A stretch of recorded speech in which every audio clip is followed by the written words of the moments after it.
Исәмесез Дүшәмбе 11 март яңалыклары белән эфирда Татарстан хәбәрләренең кичке чыгарылышы. Алар белән мин Люциана Тфольны таныштырам. Бүген безнең программада. Кеше үлеменә китерә язган гадәттән тыш хәл. В связи с погодой он, наверное, утяжелился, набрался влаги. Дәрвишләр бистәсендә урнашкан кибетнең түбәсе ни сәбәпле ишелгән һәм моңа кем җаваплы? Чулпан Касыймов ачыклады. Казан вертолет заводы тагын 5 яңа очкычны кулланылышка тапшыра. Универсальных и надежных машин в истории авиации, которые хорошо зарекомендовали себя для широкого спектра задач. Вертолетлар кайсы төбәкләргә җибәрелә, нинди максатларда кулланылачак? Гөлнас Сайфетдинова репортажы. Җиһанда Рамазан ае. Бик изге матур айга кердек, чистарырга, Аллаһыбызга якын аерга, күбрәк игелекләр, изгелекләр эшләп калырга. Беренче ифтардан Рузель Шарипов репортажы.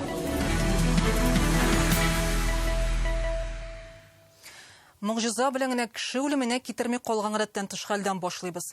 Казанның Дәрвишләр бистәсендә кибет түбәсе өстендәге карны чыдата алмыйча җимерелеп төшкәннән соң тикшерү комитеты җинаять эше ачты. Бу вакытта сәүдә үзәгенә кирип барган бер ханым әздән генә бәләгә тармый кала. Бүген Казан мэриясенә эшлекле Дүшәмбе киңәшмәсендә гадәттән тыш хәлнең тагын бер сәбәбен әйттеләр. Төбә кыйгы тиешле органнардан рөхсәт алмый гына метр ярым алга чыгарылып эшләнгән Дил Сурметшин. Ул бу хәл буенча тикшерү оештыра кушты. Ел башыннан башлаганда мондый күңелсез очракның икенче тапкыр кабатлануы. Исегезгә төшерәбез, февраль башында металл кабул итүче складның түбәсе ишелгән иде. Теманы Чулпан Касыймова дәвам итә.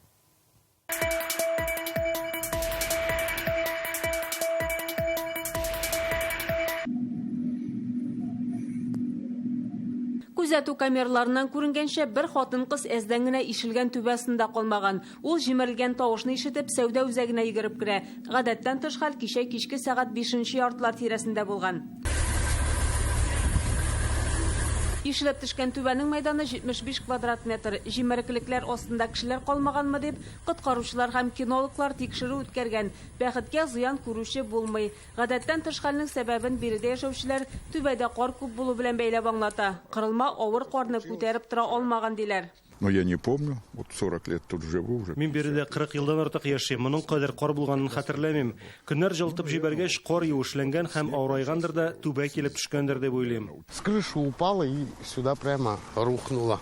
Мин кар йорт түбәсеннән кибетнекенә шуып төшкән дип ишеттем. Вакытында чистарткан булсалар, мондый хәл килеп тә чыкмас иде. Шундый әйбәт. Күркәнче килде, кереп чыгып йөридек. Күргәнебезчә, бүген кибет эшләми, ишелгән кырылмаларда шул килештыра, әле җыештырмаганнар, кибет янын шушындый тасма белән уратып алганнар, сатып алучылар өчен якындагы кибет исемлеге язылган менә шушындый игъланнар эленгән. Казан башкарма комитетының административ техник идарәсе җитәкчесе бу кибетне әле күптән түгел генә тикшерүләрен әйтә. Кимчелекләр тапмадык ди. Түбәне һәр кибеттә дә ясый алалар. Әмма аның законлымы икәнен документлардан карарга кирәк дип белдерде. С нашей стороны мы неоднократно в ходе мониторинга обращали внимание. Без кибетләрнең техник халатын тикшереп торабыз. Күрше бинада хилафлыклар ачыкладык, ә монда юк. Карның күп булуында күрмәдек, чөнки кибет түбәсендәге язу биек иде. Шәһәрне төзекләндерү кагыйдәләре буенча һәр милек хуҗасы түбәләрне кардан чистартып торырга тиеш. Әмма бу вазифаны аның арендага алучыга тапшырган булуы бар. Шуңа кем гаепле булуын документлардан карап өйрәнергә кирәк. Шәһәр мэры Дил Сурметшин исә кырылманы үз белдекләре белән ясауларын әйтә. Бүген эшлекле Дүшәмбе утырышында ни өчен түбәнең кардан вакытында чистартылмавын ачыкларга кушты. Страшные фотографии обрушения. Дәрвишләр бистәсендә урнашкан кибетнең фотоларын карадык. Аның хуҗалары коммерция өлкәсендә эшләүчеләр. Тиешле чараларны үз вакытында күрмичә, кешеләр сәламәтлеген куркыныч астына куярга ярамый. Шул ук вакытта кибет өстендәге кырылманы кемнең үз белдеге белән метр ярымга алга чыгарып төзегәнен дә ачыкларга кирәк. Разобраться в том числе и кто самовольно вынес козырек на 1,5 метра. Тикшерү комитеты билгеле булмаган затка кулланучылар сәламәтлеге һәм тормышы иминлеге таләпләренә җавап бирми торган хезмәт күрсәтү маддәсе буенча җинаять эше ачкан. В настоящий момент проводится комплекс необходимых следственных действий. Хәзер гадәттән тыш хәлнең ни сәбәпле килеп чыгуын ачыклау буенча тикшерү эше бара. Аннан соң бинаның куркынычсызлыгы өчен җаваплы затлар эшенә хокукый бәя биреләчәк. Функционирование здания. Казанның административ техник идарәсе тарафыннан быел әлеге кибетләр шелтәрен тотучы җәмгыятькә 16 кисәтү ясаган булган. 7-се кыш көне түбәне кардан чистартмаган өчен. Дәрвишләр бистәсендә әлеге кибет янында урнашкан берничә бинаны карадык. Күбесенең түбәләрендә кар иеме 50 сантиметрга кадәр җитә. Мондый гадәттән тыш хәлләр кабатланмасын дияргә генә кала. Шулпан Касыймова, Владимир Гурьянов, Данил Филатов, Яңа гасыр каналы.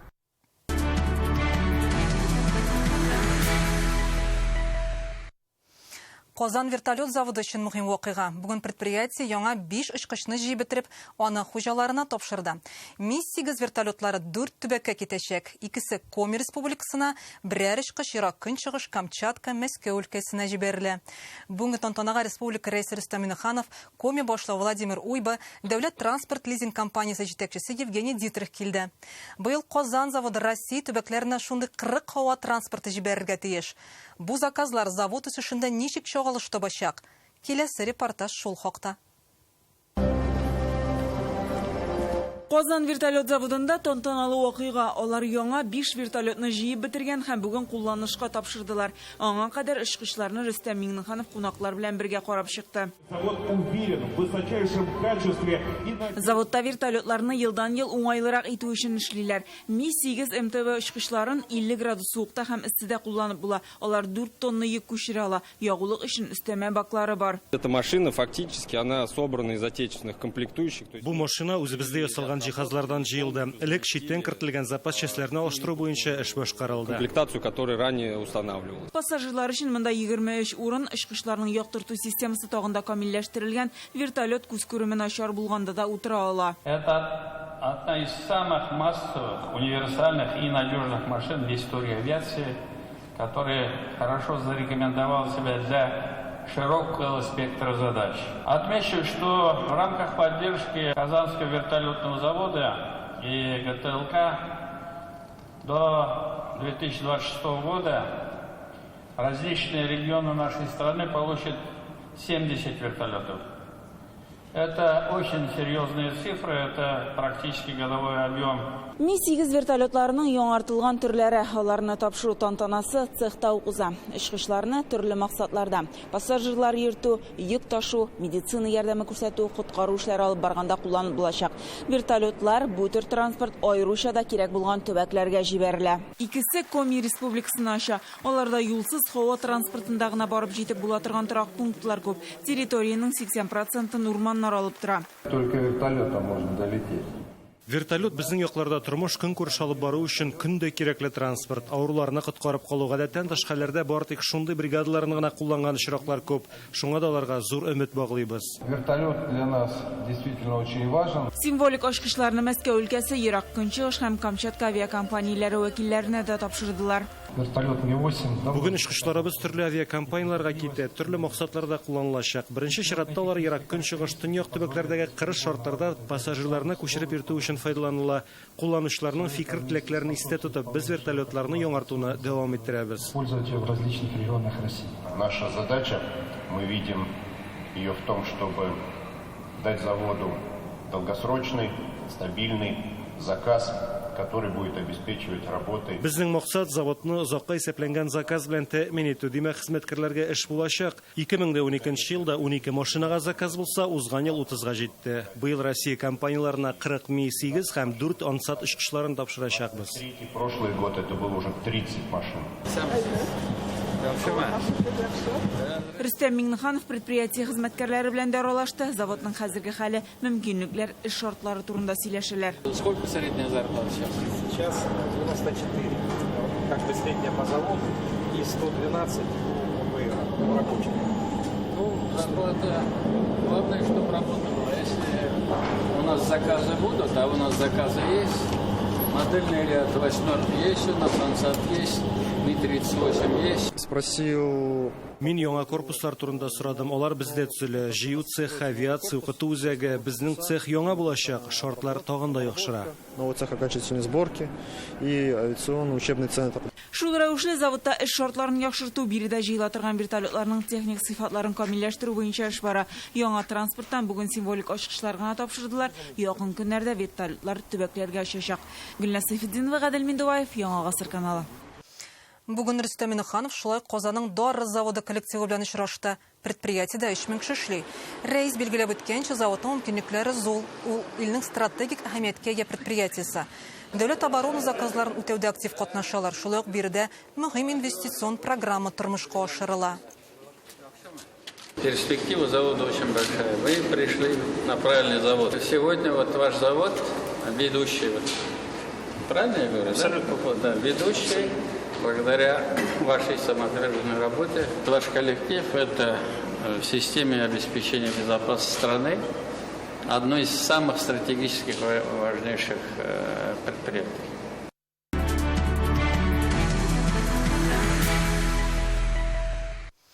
Россия өчен әһәмиятле сәяси вакыйга. Ил президенты сайлауына 4 көн калды. Аңа гаилә белән килүчеләрнең автомобиль оту мөмкинлеге бар. Гаилә елына багышлап Татарстанда әнә шундый фото конкурс уздырылачак. Анда катнашу өчен 15-ннән алып 17 мартка кадәр сайлау участогына гаилә белән килеп тавыш бирергә, махсус беләзек алырга, аны кулга киеп, гаилә әгъзалары белән фотога төшәргә кирәк. Шуннан соң сурәтне «Всей семьей на выборы» һәм Татарстан алга хэштеглары белән социаль челтәрдәге шәхси сәхифәләр наштырасы. Сайлауның 3 көнендә дә берәр Лада Веста автомобиле уйнатылачак. 17 көнне фотоконкурста җиңүчеләрнең исемнәрен турыдан-туры эфирда ТНВ каналында телевизион марафон вакытында игълан итәчәкләр. Самая главная задача – это разместить свою фотографию. Иң мөһиме тавыш биреп чыккач, гаилә белән төшкән фотосурәтне социаль челтәрләргә урнаштыру. Анда тулы гаилә, яисә әни белән бала, әти белән бала да булырга мөмкин. Фотода тавыш биреп чыкканлыкны аңлаткан беләзек күренеп торырга тиеш. Аларның элеккеләрендә «Мин тавыш бирдем» диелгән булса, быелгысында «Гаилә белән сайлыйбыз» дип язылган. Я проголосовал. Был раньше браслет, а сейчас браслет обозначает «Всей семьей на выборы». 17 мартта автомобильне турыдан-туры эфирда ТНВ каналында уйнатачакбыз. Анда без алдагы 2 көндә автомобиль откан гаиләләрне дә бүләклибез. Все это мы увидим, весь розыгрыш в прямом эфире, можно будет убедиться, все это будет проходить на площадке ТНВ. 17 мартта Яңа гасыр каналыдан турыдан-туры эфирда «Гаилә белән сайлыйбыз» дип аталган телевизион марафон үтәчәк. Анда бар республикадан күп балалы гаиләләр чакырыла. Бу көнне яңалыклар хезмәте махсус 10 чыгарылыш әзерли. Сайлау участокларынан үзәк сайлау комиссиясеннән репортажлар, шулай ук мәдәни күңел ачу чараларыннан турыдан-туры трансляция булачак. 3 көн буена сайлау участокларында 300рак бәядән яшелчә, токмаш, ярма, көнкүреш химиясе сатачаклар. Башкалада 40 урында сәламәтлекне тикшертеп булачак. Табиблар эшли, ЭКГ ясарга, кан басымын үлчәтергә мөмкин. Казанлылар өчен Акбарс арена стадионында 17 мартта «Гаилә белән сайлыйбыз» дип аталган фестиваль була. Анда килүчеләргә миллионлар тәкъдим итәчәкләр. Зур сәхнәдә бәйрәм концерты оештырыла. Татар эстрадасы йолдызлары чыгыш ясый. Шулай ук Мәскәү артистларыннан Хабиб Иванушки Интернешнл, Кармен, Ваня Дмитриенко, турецкий хоры чыгышы көтелә. В день выборов, в крайний день, то есть 17 числа. 17 мартта сайлауның соңгы көнендә көндезге 12-дән алып кичке 10 яртыга кадәр Акбарс арена стадионында безнең гаилә фестивале үтә. Анда тавыш биргәннән соң тапшырылган беләзекләр белән кирип булачак. Фестиваль, вход на который будет осуществляться по браслетам. Түбән Кама районында президент сайлауы 117 участокта узачак. Бу гомуми белем бирү учреждениеләре. Шулай ук 2 хастаханәдә вакытлыча сайлау пунктлары оештырыла. Барысында да иминлеккә зур игътибар бирү мөһим. Бу хакта шәһәрдә узган эшлекле дүшәмбе утырышында Рамил Муллин сөйләде. Тавыш бирүчеләр өчен бай күңел ачу программасы әзерләнгән. Участокларда сәламәтлекне тикшертергә мөмкин, спорт мәйданчыклары эшләячәк, иҗади коллективлар чыгыш ясар дип көтелә. Тавыш бирү көннәрендә Түбән Кама халкы авыл хуҗалыгы ярминкәләренә бара алачак. Гаиләсе белән сайлауга килгән кешеләр республика күләмендә уздырыла торган фото бәйгедә катнашу мөмкинлегенә ия. Выборы президента страны – это ответственное мероприятие. Ил президентын сайлау ул бик җаваплы. Шуңа тавыш бирүне тиешенчә оештыруыбыз мөһим. Участокларда бәйрәм мөхите булдыру кирәк. Советлар Союзында кешеләр сайлауларга бәйрәмгә йөргән кебек барган. Это и была хорошая практика уже советских времен, когда выборы всегда проходили как праздник. Бүген Рөстәм Миннехановка Казан Руксинтез заводы янында булачак эшлекле кварталны тәкъдим иттеләр. Аны Сибур компаниясе төзи. Эшлекле квартал шәһәрнең икътисади һәм социаль үсешенә тәргеш бирәчәк дип белгечләр. Предприятиегә килүгә үк республика рәисе шушында ачылган бизнеска ярдәм үзәген карады. Сибур РТ җәмгыятенең 700 хезмәткәре Казан Руксинтез заводы бинасында эшләячәк. Соңгы 1 ел эчендә аны тулысынча төзекләндерәләр. Бирдә күп функцияле мәйданчыклар ясалган. Проектны тормышка ашыру өчен 1 миллиард 300 миллион сум акча бүлеп бирелә. Аның эчендәге барлык биналарга барып җитү өчен юл салына, шулай ук парк, скверлар булдырылачак. Компания смогла объединить вот эти компетенции. Это огромная махина, огромный объем работ, которые централизованы. И, значит, мне было очень интересно послушать, как вся эта работа выстроена. Ну и какие вот прекрасные специалисты здесь работают. Рөстәм Миннеханов хезмәткәрләрнең эш шартларын яхшырту, аларның иминлеген тәэмин итү программалары һәм төзекләндерү эшләре турында сөйләделәр. Сибурның Галстук очрашулар клубы белән таныштырдылар. Ул инде 2 ел эшләп килә. Анда җитәкчеләр хезмәткәрләрнең сорауларына җавап бирә, алар белән фикер алыша. Заманча җитештерү үзәкләре ул яңа эш урыннары һәм яхшы хезмәт хакы дигән сүз. Хәзер бирегә дә көчле белгечләр тартылачак, Рөстәм Миннеханов. Республика рәисе белән үз һөнәрендә уңышка ирешү юллары турында да сөйләштеләр. Сибур гамәлгә ашыра торган остазлык институты эшчәнлегенә карата Рөстәм Миннехановның фикере белән кызыксындылар. Мой наставник с 93 года это Шайбин Пентимишевич. Я главой работал, потом в правительстве Минфине. И ты даже не замечаешь, что ты у этого человека очень много учишься. Я считаю, что институт наставничества, он очень важен. Не только профессионально, а вот как себя в коллективе, как там другие вопросы. Бу шимбәдән республикада язгы авыл хуҗалыгы ярминкәләре ачыла. Алар 28 апрельгә кадәр оештырылачак. Башкаланың 14 урынында сәүдә итәчәкләр. 22 районнан җитештерүчеләр үз продукциясын алып килә. Шулай ук 19 оешма үз товарын тәкъдим итә. Арзанрак бәядән яшелчә, ит, сөт ризыклары белән беррәттән көн күреш кирәк-яраклары сатып алырга мөмкин булачак. Северный бистәсе халкы үтенече буенча Беломорская һәм Гудаванцев урамнары чатында узаттырган ярминкәне якшәмбе көнгә күчергәннәр. Мәскәү базар янындагы мәйданда быел сату алу булмаячак. Бу атнада көн кисәк җылтачак, шәһәрне су басмасын өчен урамнарны кардан чистартып бетерергә. Бүген Әлмәт районы башлыгы Тимур Нугманов шундый бурыч куйды. Иң беренче чиратта күп фатирлы йорт түбәләрендәге карны күрисе. Шәһәрдә әле һаман кар чу куркынычы булган йортлар бар. Тимур Нугманов әйтүенчә, департаментның моңа кадәр башкарган эше генә җитми. Өстәвенә хәзерге һава торышы автомобиль юлларына да тискәре йогынты ясый. Днем снег тает, на ночь замораживается. Көндез сулар ага, төнлә туңдыра, мондай һава торышы язгы ташыны бераз кичектерә, әмма әлеге температура асфальт юлларга начар йогынты ясый. Хәзер чокырлар барлыкка килә, яз ахырына алар зураячак. Ремонт башланды, аларны туктатмаска кирәк. Уже ремонтные начались, нужно их продолжать. Башка темаларга күчәбез. Мөселманнар өчен изге Рамазан ае башланды. 10 мартта Сауд Гарәбстанындагы астрономия обсерваториясе белгечләре күктә туып килгән ярым ай күреп ала. Димәк, яңа ай керә. Бүген Рамазанның беренче көне республика рәисе Рөстәм Миннеханов ислам тарафдарларын котлап социаль челтәрендә видеоролик урнаштырды. Бер ай буе кояш чыкканнан алып батканча кадәр ашау, ишүдән, начар уйлар, сүзләрдән һәм башка гамәлләрдән тыелып тору мөһим. Бүгеннән республика мәчетләрендә ифтарлар башланды. Бүген кояш баю белән Рамазан аеның беренче көне тәмамланды һәм тәүге ифтарлар узды. Гадәттәгечә мөселманнар авыз ачарга гаиләләре янәшәсенә һәм мәчетләргә җыела. Табынны бүген Казан үзәгендәге милли ресторан комплексында да әзерләгәннәр иде. Мондагы ифтар шунысы белән үзенчәлекле, ул бер өстәл артында төрле дин тарафдарларын җыйды. Рамазан аеның беренче киче хакында Рүзәл Шәрипов. Һәр мөселман өчен иң кадерле һәм көтеп алган айга аяк басабыз. Рамазан аям ул элек-электән сихри бер берләштерү көченә ия. Шуңа күрә аның беренче кичендә үк барча дус туганнар бер табын артында беренче ифтарга җыела.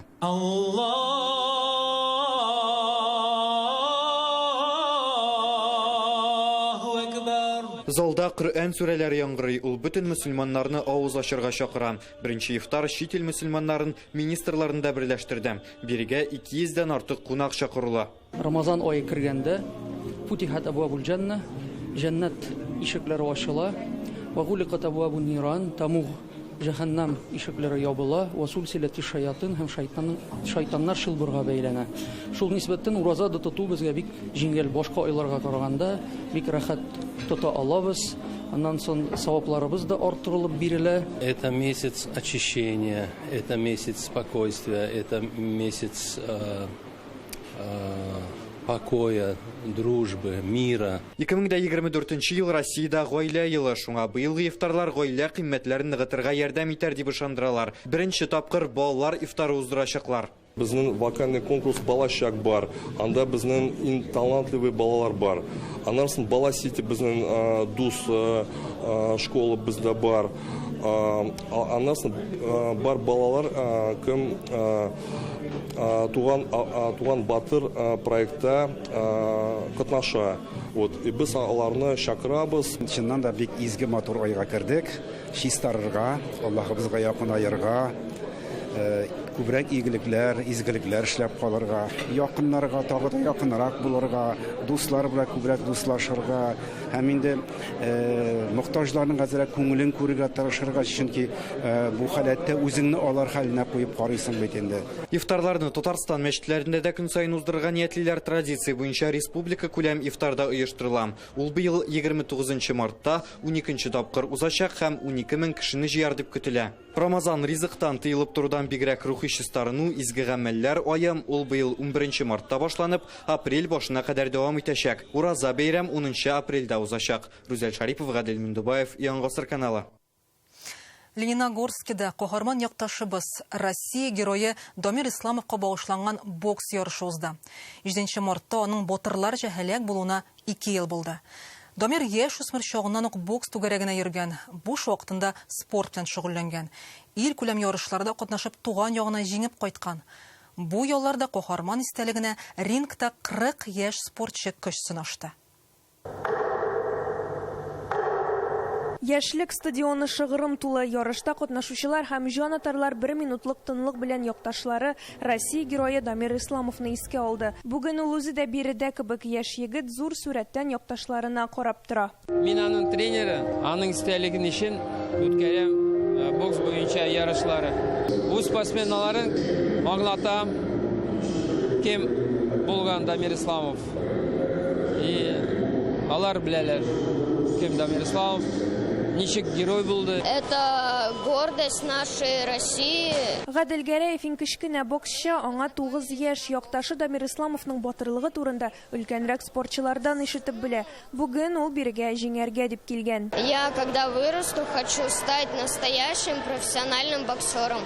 Меня сюда тренер позвал и сказал: ты должен победить, как Дамир Исламов. Гаделне бу ярышка тренеры Али Җәләлетдинов әзерләгән. Ул Дамир Исламов белән шәхсән таныш була. Бергә бокс түгәрәгенә йөргәннәр. Күнекмәләрне бик еш парлап башкаралар. Ярышларда Дамир беркемгә дә бирешми торган була.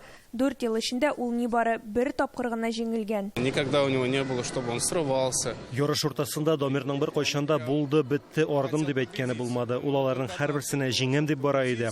Дамир көнгә 3 тапкыр спорт залына йөрде. Мәктәптән соң туры бокска йөгерә иде. Ул безнең төркемдә иң максатчан егет саналды. Шуңа күрә гел җиңүче булды да. И только победа нужна была, только вперед.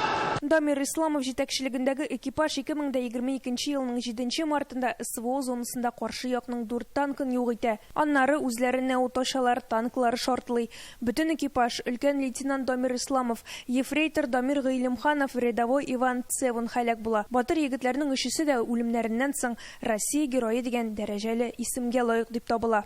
Наша боль нашей семьи. Монда ярышларга килгән кешеләр үзләре дә сизмәстән безнең гаиләнең зур кайгысын уртаклашалар. Алар белән аралашкач миңа җиңел булып китә. Энем турында, егетләр турында беркем дә сөйләмәсә, аларны искә алмасалар, без мөгаен бу хәсрәтне күтәрә алмас идек. Ярышта 16 катнашучы истәлекле бүләк кубок яулады. Киләсе турнирны быелның сентябрендә 3 батыр танкчы Дамир Исламов, ефрейтор Дамир Гыйлемханов, рядовой Иван Цевун истәлегенә үткәрергә телиләр. Лениногорскидан Әдилә Закирова, Ира Хабибуллин, Яңа Гасыр каналы. Бу дүшәмбе яңалыклары иде. Рекламадан соң һава торышы турындагы мәгълүматны Ойрат Шамс җиткерер. Ә мин сезнең белән саубуллашам.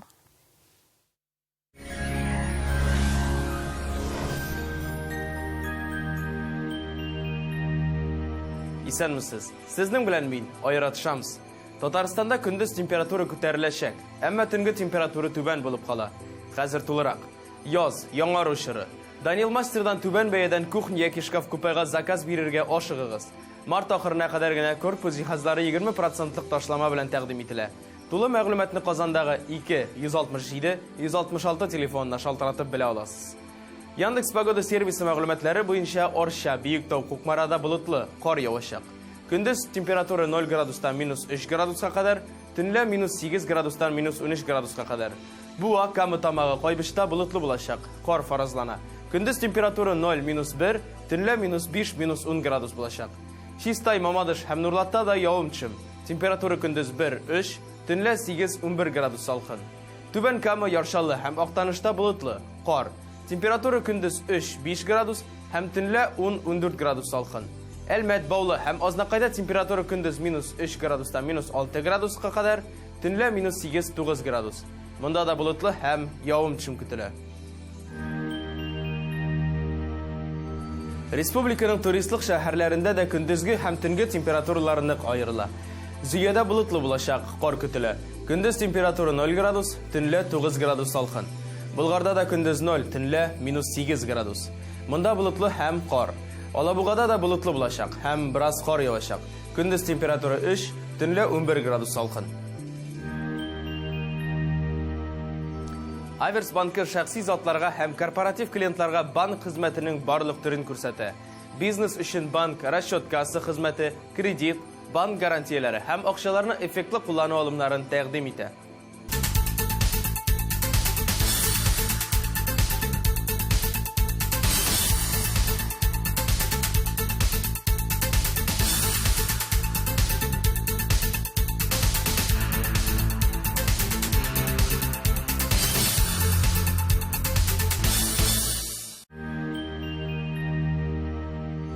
Казанда болытлы, бераз кар. Көндез температура 0, төнлә -8 градус. Атмосфера басымы нормадан югарырак, 756 мм. Җил төньяк көнбатыштан секундына якынча 3 метр тизлектә. Дымлылык 74%. Җирнең магнит кыры тыныч. Әлегә шулар. Безнең белән булыгыз.